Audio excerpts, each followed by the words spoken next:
J'ai été témoin d'euthanasie illégale. Un patient ne mourrait pas assez vite, selon ses dires. Il m'a demandé d'injecter du potassium à un patient qui n'avait pas du tout demandé de mourir. Je sais pas de quoi elle est décédée. J'ai pas de réponse. Elle n'avait pas de maladie.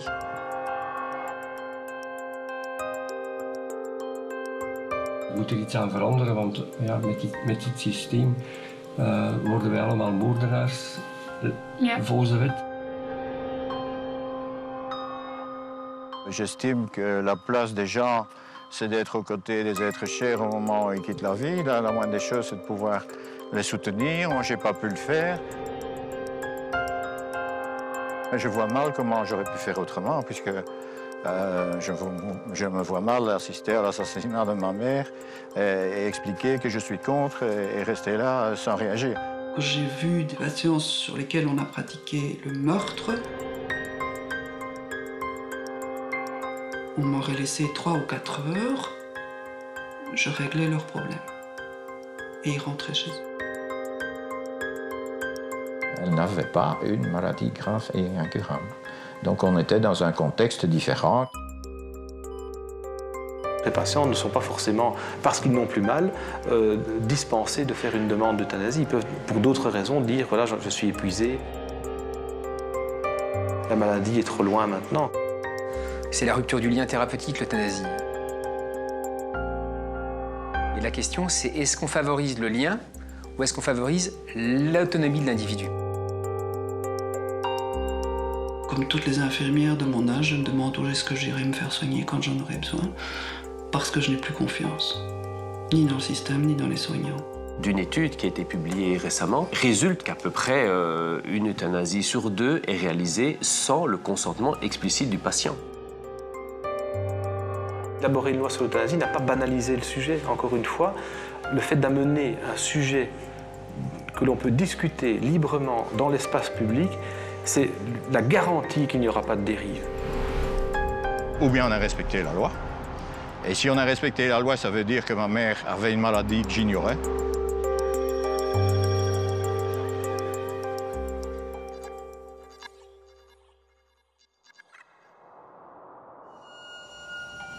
Au commencement, il y eut l'Australie, premier territoire à avoir légalisé l'euthanasie. C'était en juillet 1996, dans les territoires du Nord. Mais 8 mois plus tard, coup d'arrêt, la loi est abrogée par une loi fédérale. Depuis, en Australie, l'euthanasie reste illégale. 4 ans plus tard, en Europe, toutes les télévisions sont à l'unisson pour révéler un scoop qui a déjà pris l'eau. Aux Pays-Bas, le Sénat a voté aujourd'hui la légalisation de l'euthanasie. C'est une première dans le monde puisqu'aucun autre pays n'avait pris une telle décision auparavant sur cette pratique. Sans surprise, les sénateurs néerlandais ont emboîté le pas des députés. Un scoop sans surprise comprendra qui veut.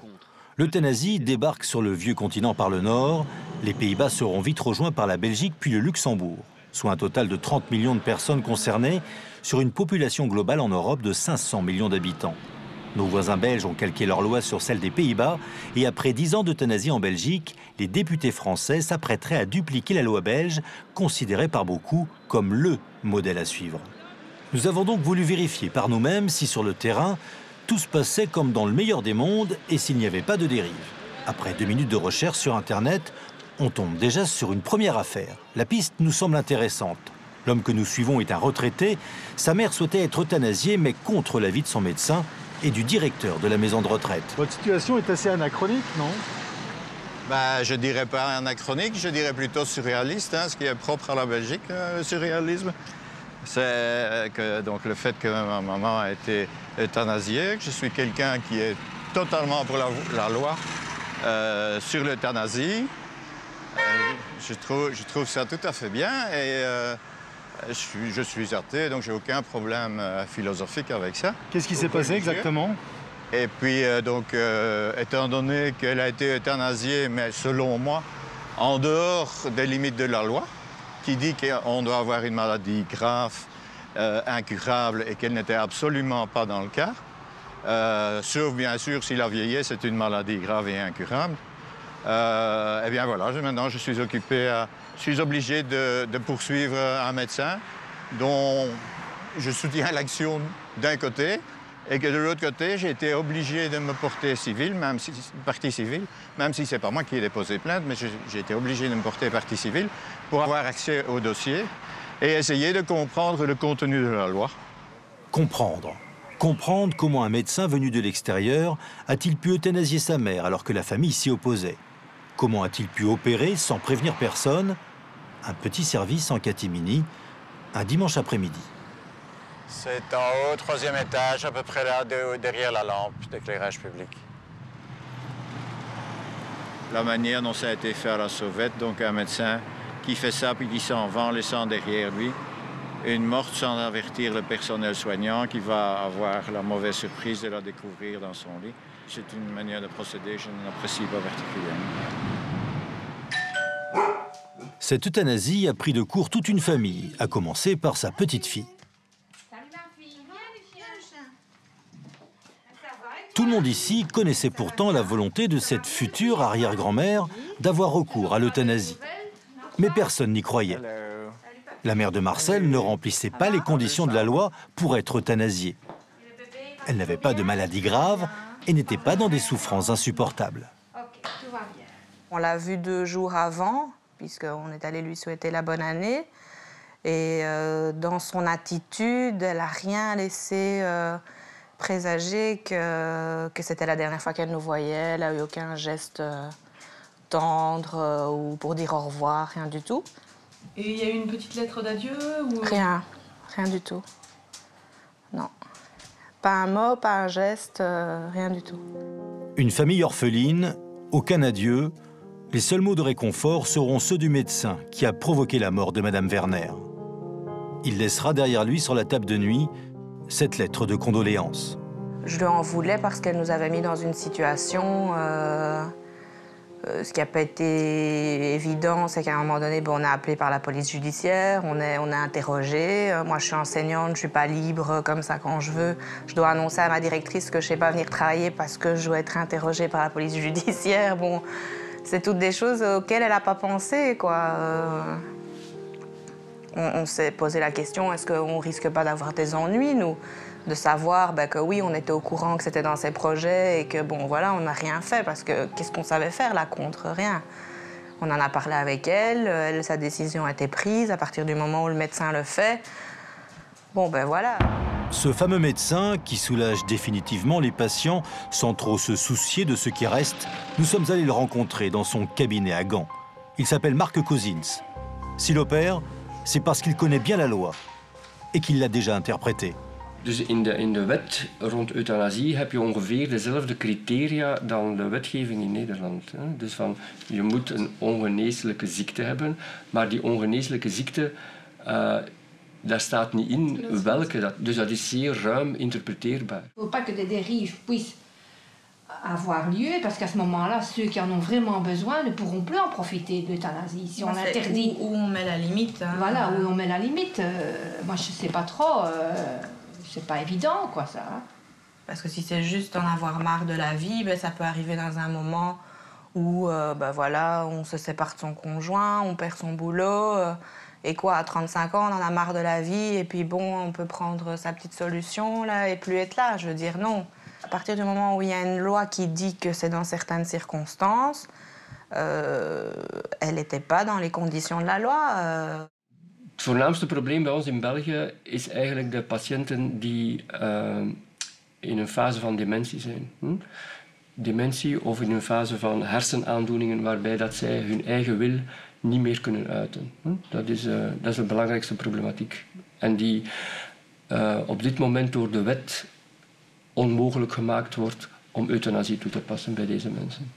Gaan wij meestal met het team afspreken van wat wij kunnen doen. Als mensen ons dat gevraagd hebben op voorhand, dan gaan wij daar altijd op ingaan.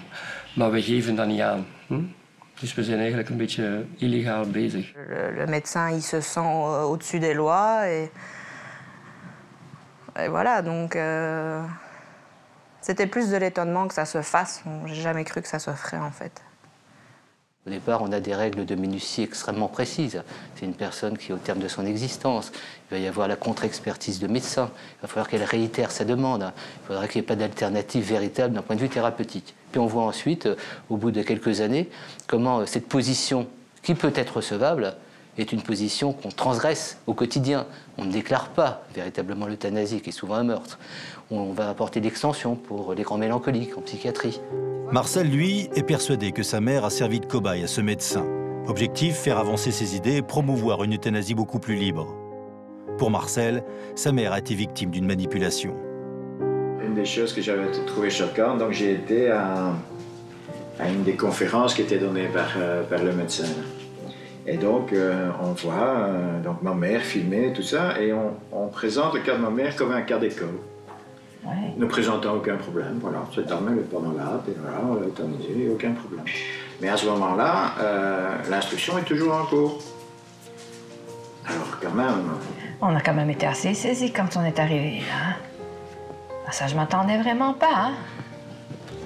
Tu t'amènes là, tu penses entendre une conférence, tu vois ta belle-mère sur un écran géant, ma tête, oh... Er moet er iets aan veranderen, want ja, met dit systeem worden wij allemaal moordenaars volgens de wet. Terwijl dat we eigenlijk alleen maar proberen te doen van dat die patiënt ons gevraagd heeft. Elle était venue brusquement, elle était à telle heure, il y avait des gens qui donnaient les cours, qui venaient demander son envie, alors qu'est-ce qui s'intéressait à elle.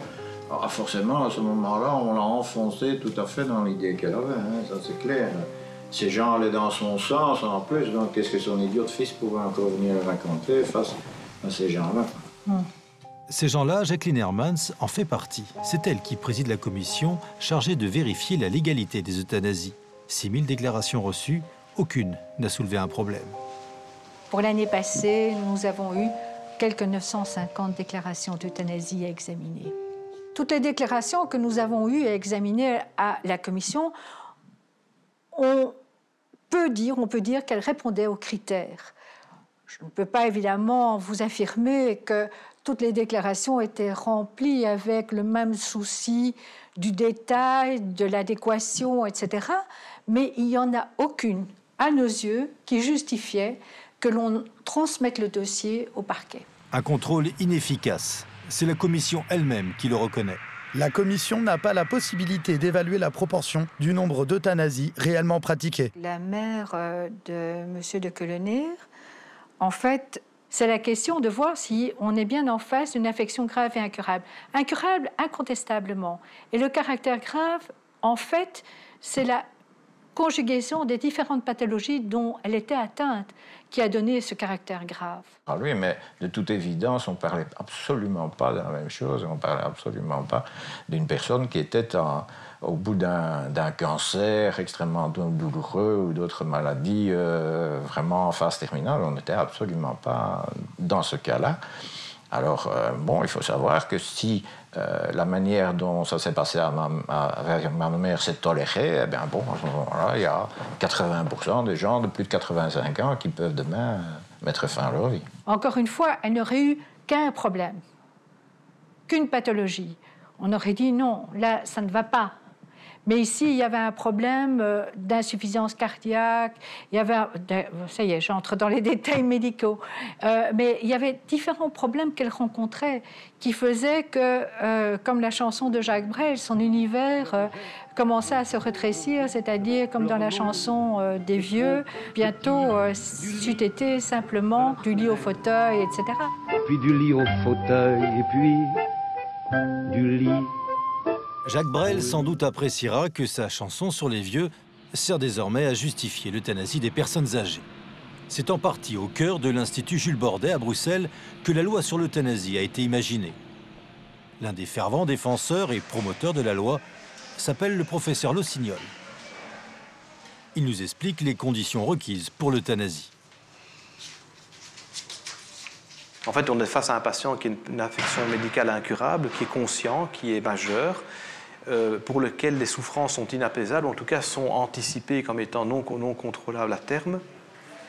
La maladie incurable sous-entend qu'il n'y a plus aucun espoir d'améliorer la situation par des traitements efficaces et que le patient fait une demande réitérée, sereine, sans pression extérieure. Ça demande déjà, ne fût-ce que cela, pas mal de temps pour s'assurer que tout est bien au clair. Il est clair qu'on ne pratiquera jamais une euthanasie si le patient ne demande pas. Ça, c'est une évidence. Mais dans la pratique, l'évidence n'est pas pour tout le monde, à commencer par les infirmières. Celles-ci travaillent dans le même service que le professeur Lossignol. Pour elles, la pratique contredit la théorie. Les dérives existent bien.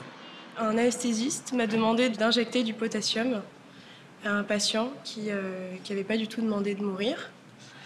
Et évidemment, j'ai refusé, j'en ai parlé au chef de service, au cadre infirmier, etc. Et tout le monde a refusé de m'écouter parce que dans tous les cas, voilà, ce sont des pratiques qui leur paraissaient anodines et courantes. Cette personne-là n'avait jamais demandé à mourir? Jamais. Et finalement, en fait, c'est quelqu'un qui l'a fait pendant la nuit. La personne ne souffrait pas de manière insupportable, ni de douleur physique, ni de douleur morale. Elle avait juste besoin en fait, qu'on l'accompagne jusqu'à la fin de sa vie. Donc un transfert en soins palliatifs aurait été une bonne idée. Mais je ne sais pas ce qui s'est passé et les médecins n'ont pas décidé autrement. Et sans concertation avec l'équipe médicale qui aurait pu donner aussi son avis, ils ont décidé effectivement d'abréger la vie de cette personne. On ne fait jamais une euthanasie dans l'urgence. Il y a toujours beaucoup de réflexion, on dit attention, on peut avoir des moments de doute, on peut avoir des moments de déception, et il faut toujours pondérer tout cela. On ne fait jamais rien dans la précipitation. On aurait pu, la démarche habituelle, c'est de ne jamais euthanasier quelqu'un en urgence, comme on l'avait fait à ce moment-là. Normalement, il faut soulager d'abord la personne, l'apaiser, et après discuter et demander à la personne de répéter plusieurs fois effectivement sa demande d'euthanasie. On ne recule jamais devant les traitements jusqu'au moment où on se rend compte qu'on ne peut plus rien faire. Mais je prends l'exemple classique, un patient qui a des douleurs chroniques mal contrôlées depuis des semaines, qui vient me voir en disant « j'en peux plus, je veux mourir ». Je dis « écoutez, on va d'abord contrôler vos douleurs et puis on en rediscute. Et puis on cherche le meilleur traitement antidouleur, le patient va mieux. Il n'a plus envie de mourir, forcément. Je dirais que c'est une logique implacable. Il s'avère au final que l'intention du médecin, en général, est bonne en plus. C'est-à-dire que le médecin qui accompagne son patient, qui le voit dépérir, qui le voit se dégrader physiquement et moralement, il a envie au maximum de l'aider jusqu'au bout et qu'il ne souffre pas. Et donc l'intention du médecin à ce moment-là est de dire je n'ai pas envie qu'il souffre. Et du coup, je préfère abréger ses souffrances maintenant, enfin, abréger sa vie maintenant, avant qu'il rentre dans le cercle infernal de fin de vie. Sauf que l'attitude professionnelle est d'abord une attitude empathique, c'est-à-dire garder du recul par rapport à sa propre vie, ses propres sentiments, ses propres émotions, tout en accompagnant la personne du mieux qu'on peut, c'est-à-dire en s'adaptant à elle, plutôt qu'en réfléchissant par rapport à nous, notre ressenti. Et donc j'ai eu effectivement une énorme révolte à la suite de toutes ces histoires, parce que ce ne sont pas les seuls. Et du coup, je suis allée voir la direction, j'en ai parlé, etc.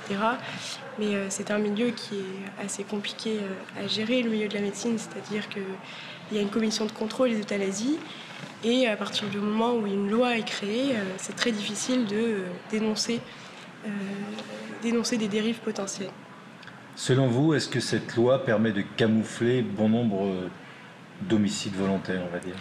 Alors je ne suis même pas certaine en fait qu'elle camoufle, tout simplement en fait parce que je ne suis pas sûre de son utilité. C'est-à-dire qu'à la base, elle a été créée pour justement encadrer les dérives liées à l'euthanasie, mais on se rend compte qu'au final, les dérives existent toujours et même s'amplifient. Il faut quand même un peu revenir dans la réalité, arrêter de fantasmer sur des hypothétiques dérives qu'on ne voit pas. Les dérives, elles surviendraient s'il n'y avait pas de contrôle.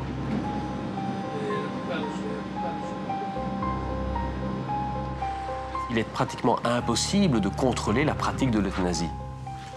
C'est ce que dit la commission d'évaluation de la loi sur l'euthanasie en Belgique. La commission elle-même le dit, elle avoue les limites de ses possibilités de contrôle. Elle avoue que la qualité de son contrôle dépend de ce que les médecins remplissent les formulaires de déclaration des euthanasies qu'ils pratiquent et qu'ils les remplissent correctement. Et donc, il est évident qu'un médecin qui est en défaut par rapport à la loi, qui a pratiqué une euthanasie qui ne respecte pas les conditions de la loi, il est évident que soit il ne va pas remplir le formulaire. Il ne va pas déclarer cette euthanasie à la commission, soit il va remplir le formulaire en manière telle qu'il ne sera pas inquiété. Alors ce qui me fait peur dans cette loi, c'est que de plus en plus, on pratique des euthanasies sans le consentement du patient, voire contre le consentement du patient. Chose qui résulte déjà d'une étude qui a été publiée récemment, qu'à peu près une euthanasie sur 2 est réalisée sans le consentement explicite du patient. Alors que la philosophie de la loi, et les promoteurs juraient que ce serait euthanasie sur demande, la philosophie de la loi, c'est le respect de l'autonomie, c'est le respect de l'autodétermination du patient. Le respect de la volonté du patient, mais pas seulement. Cette loi peut aussi servir à régler en famille, et d'une façon définitive, des petits problèmes d'héritage. Cette femme d'un certain âge, on va l'appeler Catherine. Elle avait 2 sœurs, l'une d'entre elles très riche, avait 2 fils médecins.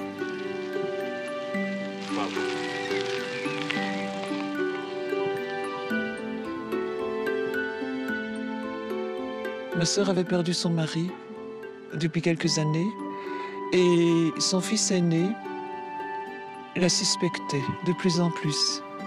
Il venait comme la contrôler à la maison. Elle a rencontré un monsieur dans un magasin qui lui a rendu service et ce monsieur continuait de venir lui rendre des petits services. C'est à ce moment-là que les enfants ont certainement eu peur de voir les biens de ma sœur se dilapider. Et un jour, elle s'est retrouvée en face de ses enfants qui venaient lui donner à boire quelque chose et qui l'ont forcée à boire. Et elle s'est débattue, mais c'était trop tard. 3 contre 1, une personne déjà âgée, c'était pas possible. Elle ne pouvait pas tenir le coup toute seule. Alors ils ont appelé l'ambulance. La suite est digne d'un mauvais roman policier. Sa sœur, droguée de médicaments, sera internée dans un hôpital psychiatrique. En quelques mois, le fils médecin programme une euthanasie en toute légalité. La veille de l'acte, il place sa mère dans une situation dite de confort. Les 2 sœurs de la victime découvriront cette situation quelques jours seulement avant l'euthanasie, soigneusement programmée. Dans cette situation de confort, nous avons pu constater en quoi elle se trouvait. Nous avons retrouvé le lendemain notre sœur étendue dans son lit, avec Baxter. La bouche grande ouverte. Elle râlait, elle gémissait. Nous ne pouvions plus voir ses yeux. Elle ne pouvait plus nous entendre. Une infirmière est passée et a dit « Ce sera probablement pour cette nuit ». Nous sommes restés. Et notre neveu médecin est passé, alors que nous étions là. Sans nous dire bonjour, il a déposé son sac. Il est allé vers les Baxter. Et il a dit, j'avais pourtant demandé qu'on programme pour lundi, pour que Marc ait la possibilité de revoir sa mère. Toute cette histoire est une histoire d'héritage. C'est une histoire d'argent. Si on me pose la question de quoi ma sœur est-elle décédée, je ne sais pas. Je ne sais pas de quoi elle est décédée. Je n'ai pas de réponse. Elle n'avait pas de maladie. Et où son fils vient regarder si on est bien programmé. Si ça ne s'appelle pas de l'euthanasie, je ne sais pas quel nom ça porte. Hein.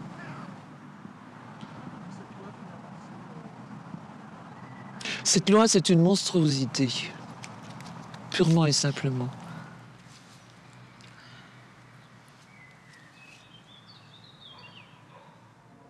L'échelle et le paquet. Marcel, lui, accumule les dossiers, les coupures de presse.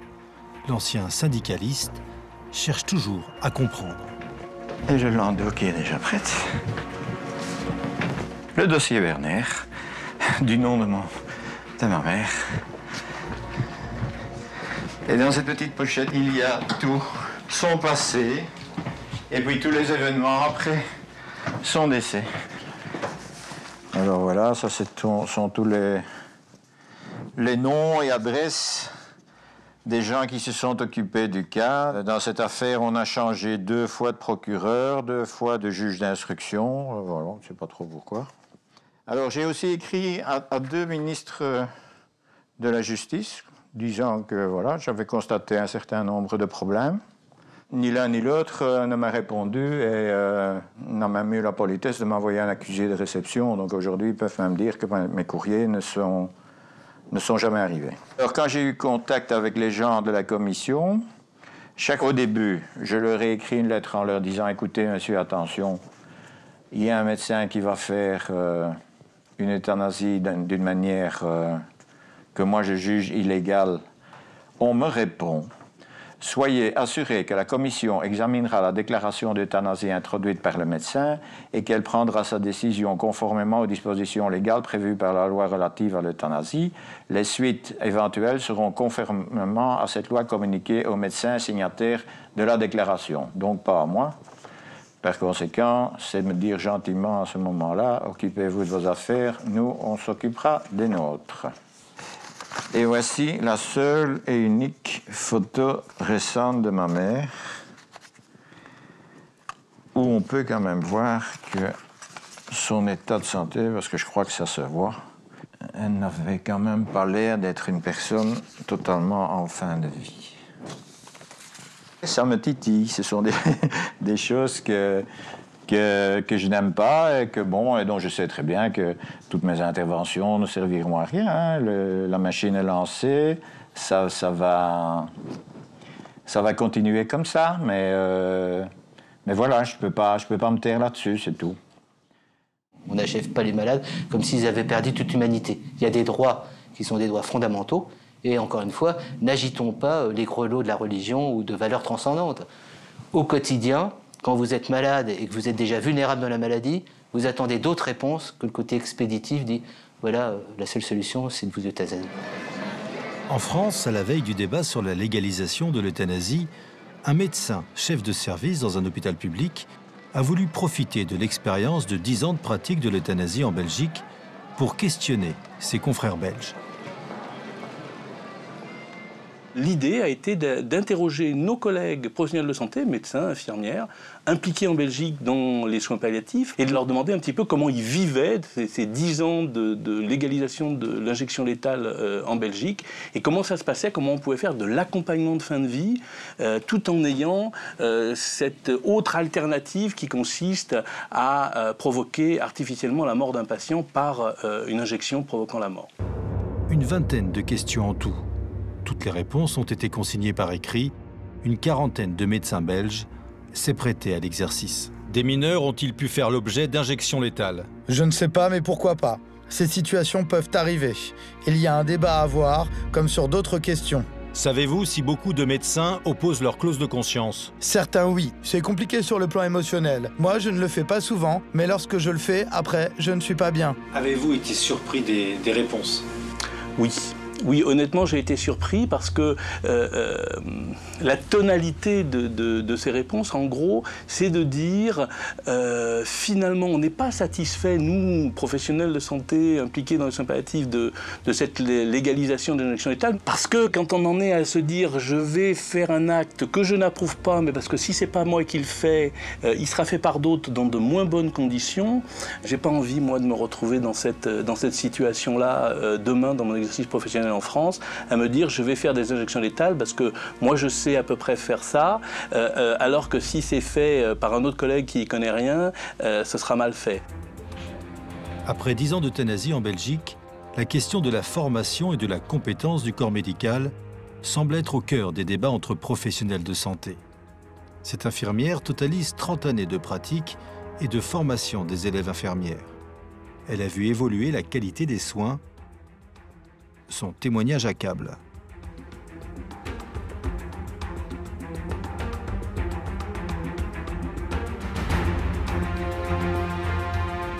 J'ai l'impression qu'on a reculé.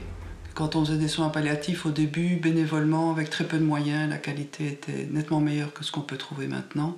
J'ai donc été témoin de plusieurs situations. Je rappelle que je suis enseignante, donc j'étais témoin avec des étudiantes qui parfois n'avaient que 18 ans, qui comprenaient très bien ce qui se passait. Il y en a qui arrivent à peine à parler de ce qu'ils ont vu, de ce qu'ils ont été obligés de faire, parfois, ou de participer.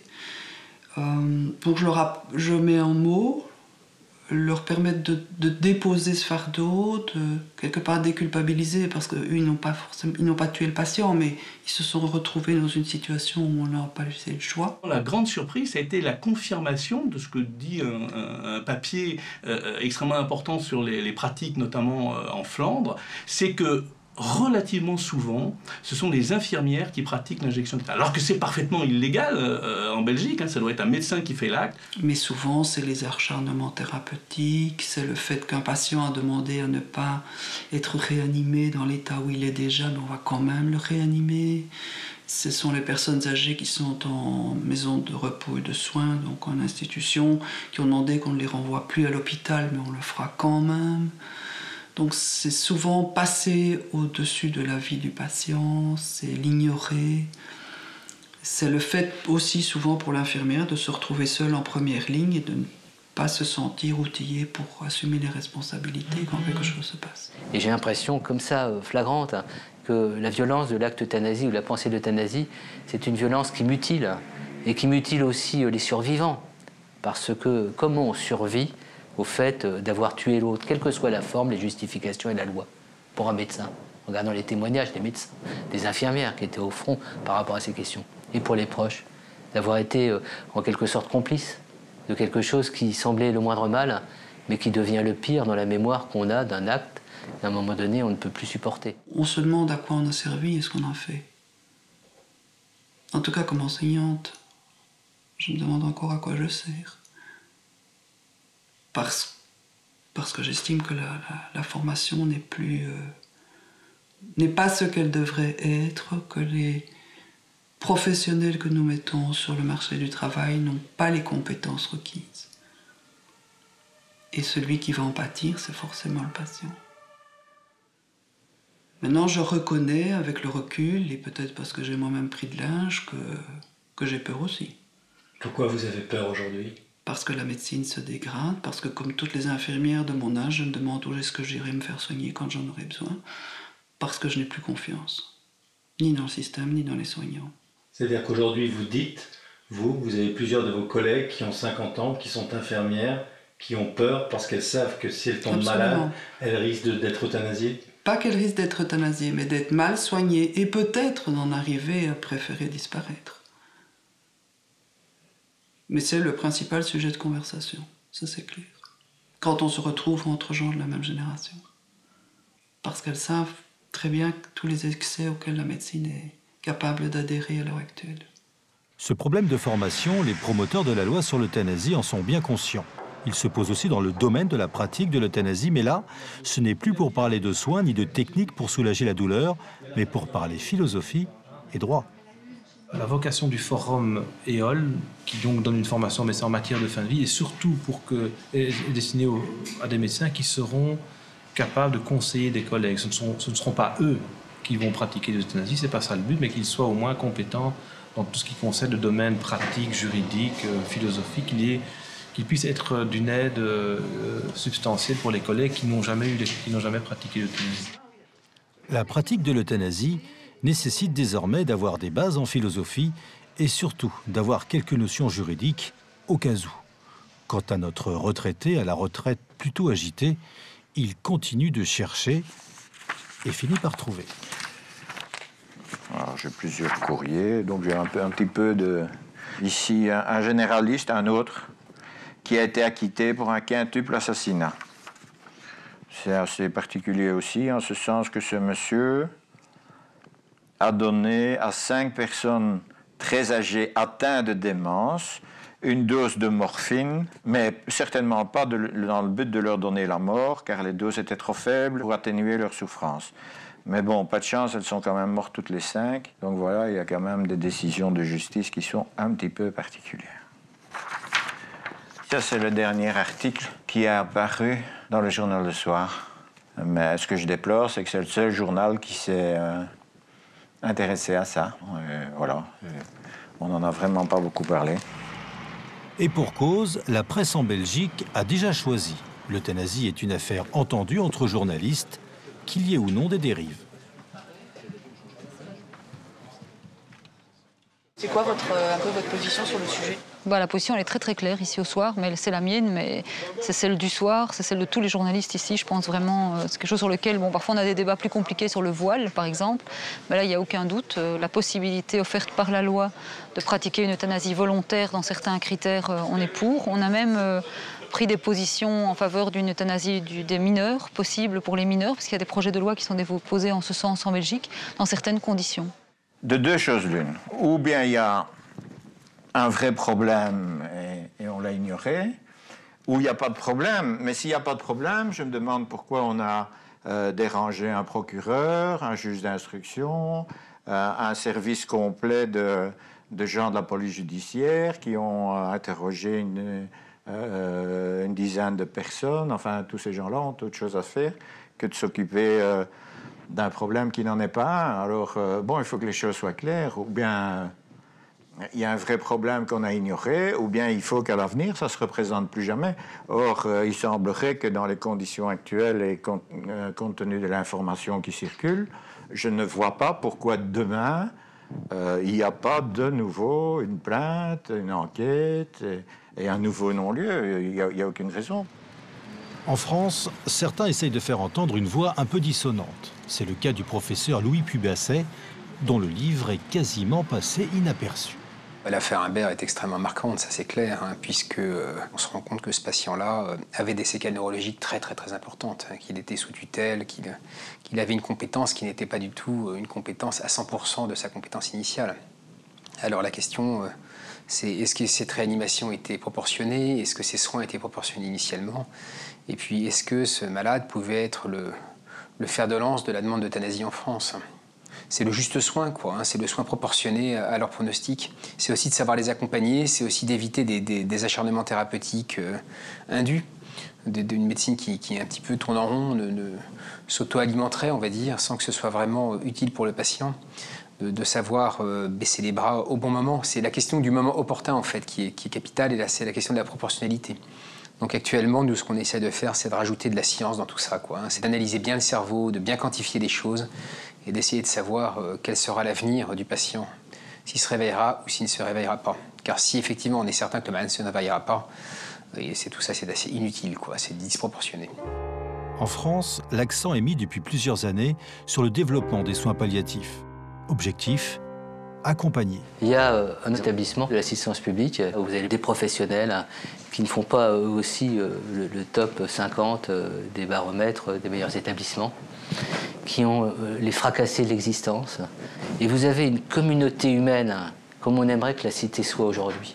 Ils sont dans une présence à l'autre, qui est une présence, quand j'y vais, qui me paraît très énigmatique et quelquefois insoutenable, mais ils ne désertent pas. Ils se disent témoigner à l'autre, quelle que soit sa capacité même de le comprendre, que la vie est toujours présente, que la démocratie est toujours sensible à ce qu'ils sont. Témoigner que la société ne les a pas abandonnés est pour nous l'œuvre essentielle. Et donc, quand je vois ces professionnels avec les proches, qui ne désertent pas, qui reviennent alors que c'est difficile, me dis c'est des lieux emblématiques de la résistance par rapport à nos valeurs. Pour Marcel, il y a pourtant des solutions pour éviter les dérives.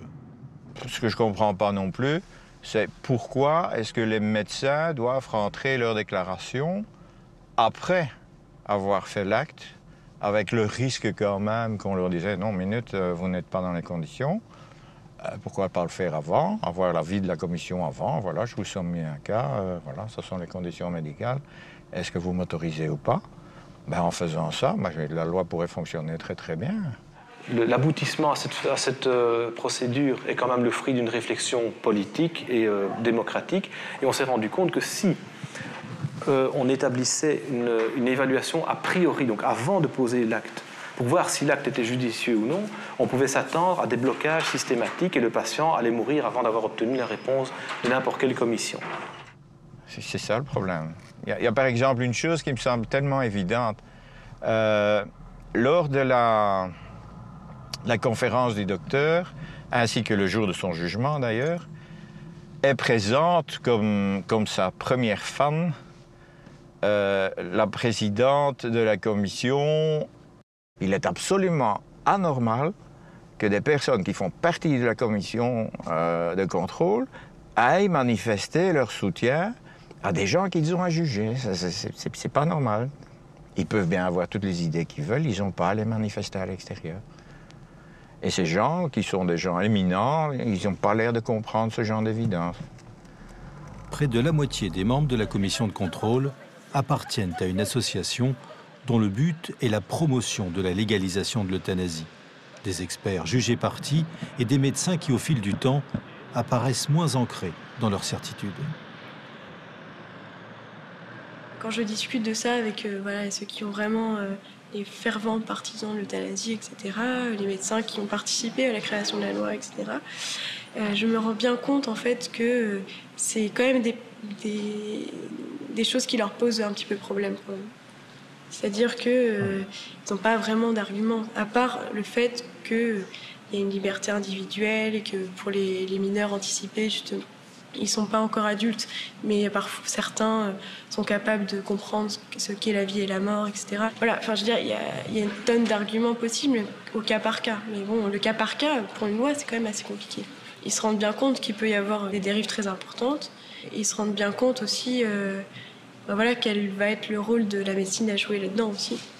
Parce que autant on peut imaginer, comprendre dans une situation de fin de vie avec des personnes incurables qui souffrent énormément, etc., que le médecin voilà, participe à la fin de vie de la personne en euthanasiant. Mais en revanche, effectivement, quel est le rôle de la médecine chez une personne âgée qui n'a pas de maladie incurable, enfin une maladie qui va intenter à sa vie, ou voilà, l'euthanasie des enfants, quel va être le rôle de la médecine, quoi. Le Sénat examinait ce matin une proposition de loi controversée sur la légalisation de l'euthanasie sous certaines conditions. Euthanasie, c'est un mot que François Hollande ne prononce pas pour le moment. Le président relance pourtant le débat sur la fin de vie. D'abord, je me réjouis que le président Hollande tienne son engagement. Puisque vous savez, c'était le 21e engagement des 60 propositions de François Hollande que de voter une loi qui permettrait peut-être cette ultime liberté. Pour bien comprendre ce qu'il y a derrière cette ultime liberté, nous nous sommes rendus en province dans l'une des nombreuses réunions organisées par l'ADMD, la principale association qui, depuis des années, milite pour la légalisation de l'euthanasie. À la barre, un docteur en lettres. Nous, on demande à ce que le corps médical, le corps soignant, soit autorisé à faire l'acte final de sédation finale qui va permettre à la personne de partir dans la douceur, le sens du mot euthanasie, c'est-à-dire euthanatos, la mort douce. Jamais le mot de euthanasia, que les Grecs et les Latins ont utilisé, n'a signifié ce qu'il signifie aujourd'hui. C'est-à-dire le fait de donner la mort intentionnellement à quelqu'un pour abréger ses souffrances. C'est le sens contemporain qui est très récent dans notre histoire. Au XIXe siècle encore, euthanasie signifiait simplement, en gros, ce que veulent les soins palliatifs aujourd'hui. Cette notion de dignité, c'est une notion qui est très élastique. Vous voyez, vous avez des gens qui disent « Mon Dieu, en fauteuil roulant, c'est pas possible », et puis d'autres, bon, ma foi, ils se font pousser en fauteuil roulant, ça les gêne pas, y compris sur des choses plus intimes. Ce que je dis aussi, c'est qu'aujourd'hui, économiquement, ça fonctionne plus, le soin palliatif. Et les gens qui s'occupent des soins palliatifs avec cet esprit de s'occuper vraiment des personnes, de prendre le temps, etc., elles deviennent dingues. On varie entre fin de vie, suicide, suicide assisté. Du moment qu'on dit suicide assisté, c'est le suicide. Et pourquoi on n'a pas le droit de se suicider? Et pourquoi on ne nous aide pas à nous suicider? Enfin, moi, j'ai une amie qui est infirmière. Elle me dit, non, mais tu es bien gentil avec ton histoire, là. Mais enfin, puisque vous êtes sans arrêt en train de critiquer le corps médical, pourquoi vous demandez au corps médical de vous aider à mourir?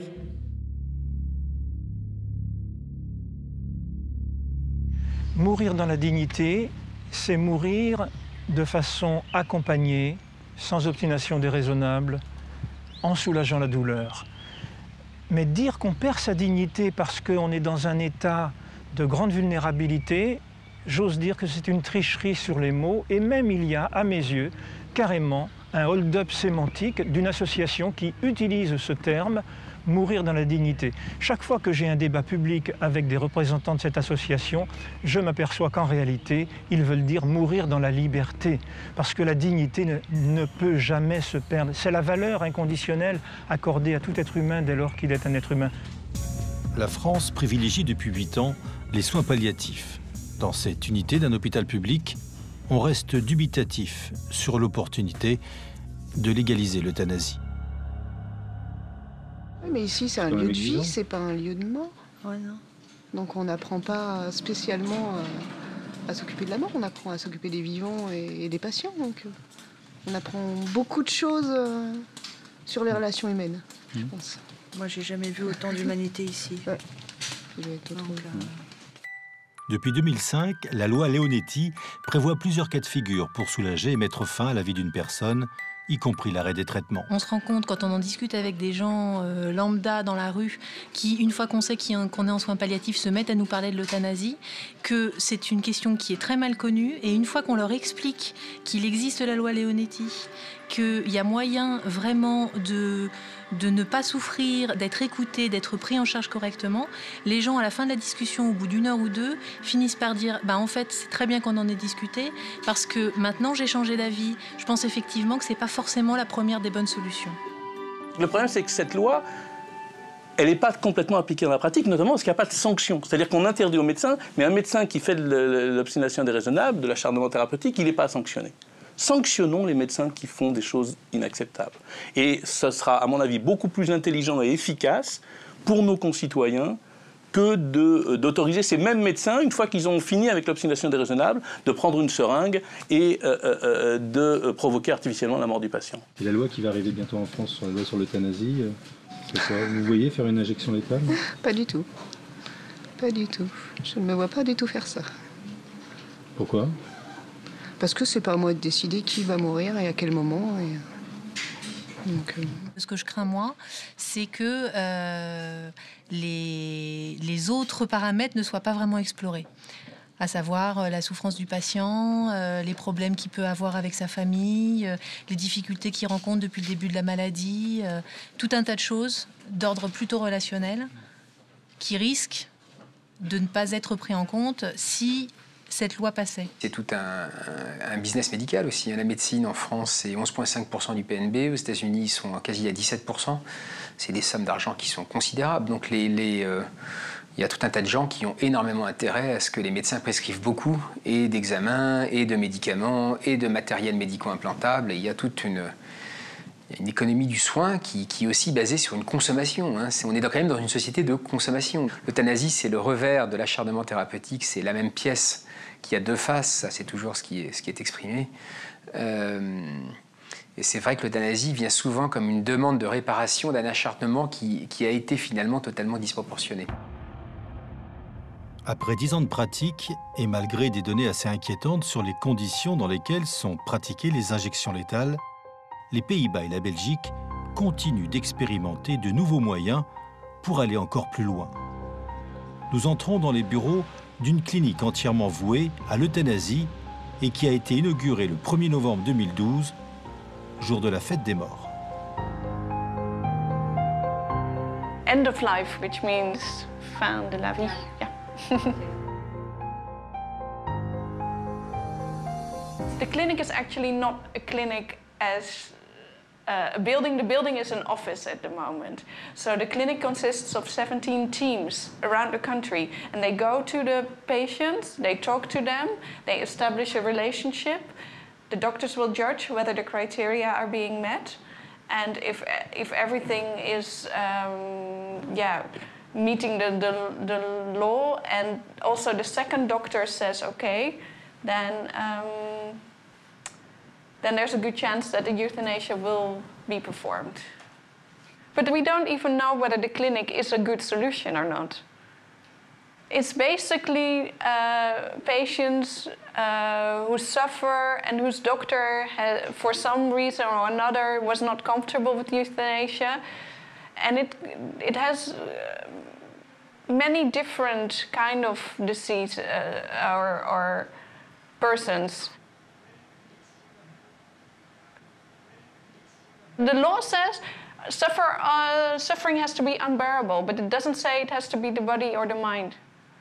So, but it's different, and of course it's very hard to decide. And in the psychiatry, the psychiatrists many times are convinced that there's another cure or another pill for these people. So, yeah.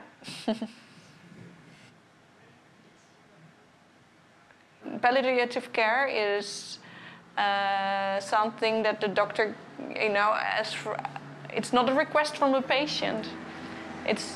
It's a medical decision, and it's only being done when the patient has got 2 weeks or less to live. But for euthanasia, there's not this limit.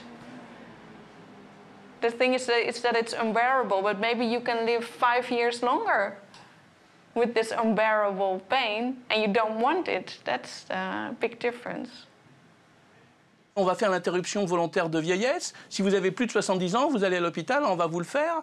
Arrêtons de marcher sur la tête, quoi. Faisons des actions pour que les personnes âgées qui se trouvent dans la solitude, qui sont mal prises en charge dans tel ou tel établissement avec des pratiques qui ne sont pas acceptables, au lieu de dire c'est pas acceptable, donc on va faire une injection létale, faisons en sorte qu'on prenne soin, au sens vrai du terme, qu'on prenne soin des personnes âgées, qu'on prenne soin des personnes en fin de vie, qu'elles soient âgées ou pas âgées, qu'on développe donc cet accompagnement de fin de vie et que ce soit un geste citoyen, un geste solidaire, que la société considère qu'on ne doit pas abandonner celui qui meurt. En dépénalisant l'euthanasie comme l'ont fait les pays du Benelux, on a ouvert la boîte de Pandore parce qu'on a dit que c'était un geste de soin que le geste qui arrêtait le soin. L'euthanasie n'est pas la seule solution à la fin de vie, et si on est compétent dans son domaine, on peut trouver des alternatives avec le patient que l'on peut négocier avec lui.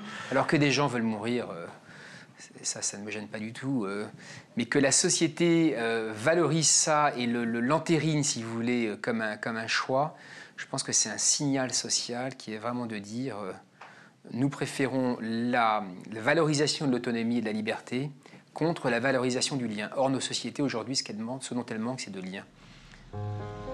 Après 4 ans d'une procédure dont il connaît déjà le résultat, Marcel nous emmène au tribunal pour savoir si le juge accepte de poursuivre ou non le médecin qui a euthanasié sa mère. Marcel est sans illusion.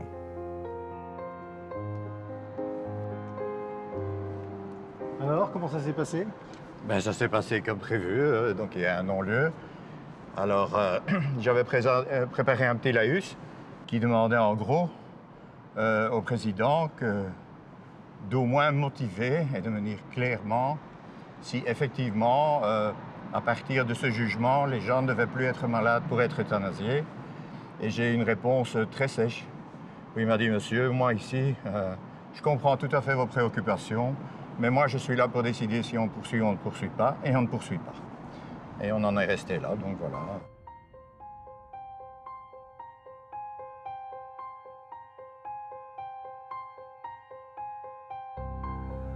Depuis le début, je suis persuadé qu'il sera très difficile pour un magistrat qui aura 1 ou 2 cas d'euthanasie à évaluer durant toute sa carrière de désavouer une commission composée de 16 spécialistes qui ont traité 2000 cas en 8 ans sans aucun problème connu. Comme au nom du secret médical, la justice n'a pas pu prendre connaissance de l'élément clé qui pouvait éclairer son jugement, c'est-à-dire la déclaration d'euthanasie, il lui devenait très difficile dès lors de prendre position. C'est une mascarade. Et pour arrêter cette mascarade, il faudrait quoi alors? Ben, la solution, elle est toute simple. Il faut que la commission de contrôle contrôle et se dise que nous sommes des gens qui avons été désignés pour contrôler le respect de la loi et non pas pour la changer. À partir du moment où cette commission de contrôle fonctionne, les choses vont changer. Mais le vœu du syndicaliste paraît bien compromis actuellement en Belgique. Au Parlement belge, on a déjà franchi un nouveau cap.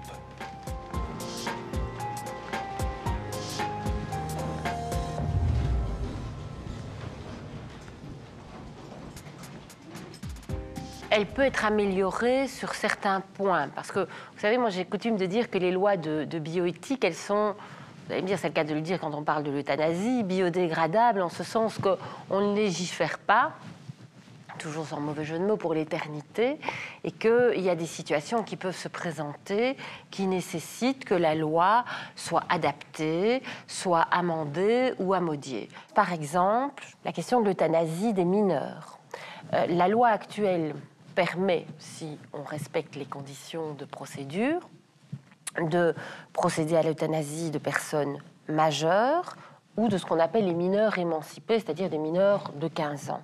Or, il y a un certain nombre de situations où de grands mineurs de 16 ou 17 ans peuvent avoir un regard sur, bien sûr, leur souffrance, avoir leur propre opinion de leur droit de mourir dans la dignité et pourraient, à mon sens, moyennant toujours des conditions de procédure à discuter et bien sûr l'intervention des parents, mais demander leur euthanasie. On est évidemment dans les risques, c'est-à-dire c'est cette fameuse notion de la pente glissante. C'est-à-dire que si je mets le petit doigt dans le truc, je vais bientôt y mettre ça, et que c'est naturel. Il y a un philosophe français contemporain que j'aime beaucoup, qui s'appelle Pierre Dac, qui disait « Au-delà des bornes, il n'y a plus de limites ». Voilà, et c'est bien ça le problème. Au-delà des bornes, il n'y a plus de limites.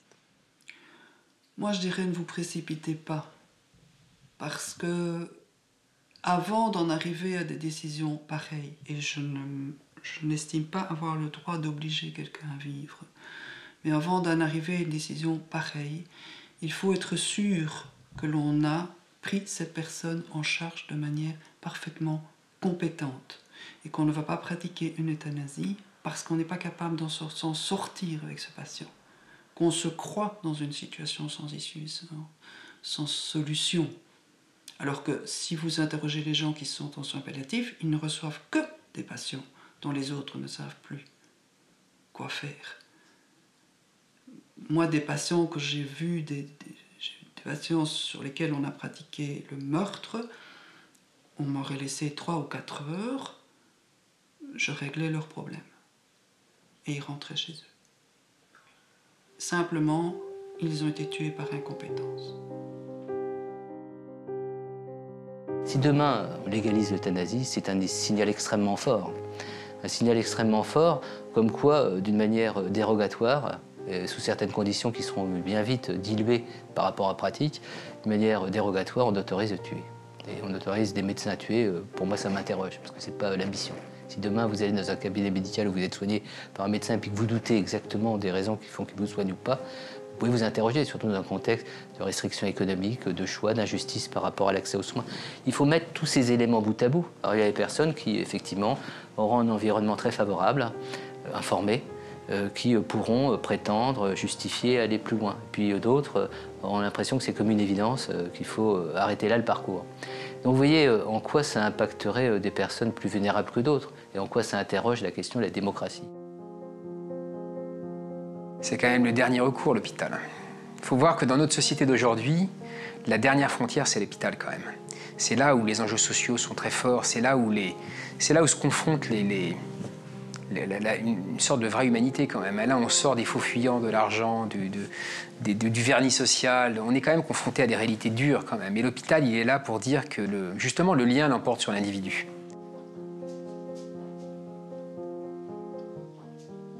Ma mère, à 3 ans après, n'a pas connu le nouvel arrivé et je sais pas l'importance que ça pouvait avoir pour elle. Je sais que l'importance que ça a pour moi et ce que m'apporte le moindre des sourires de cet enfant. Et heureusement, il n'en est pas avare. Ben, elle a raté ça déjà, donc voilà, c'est dommage pour elle.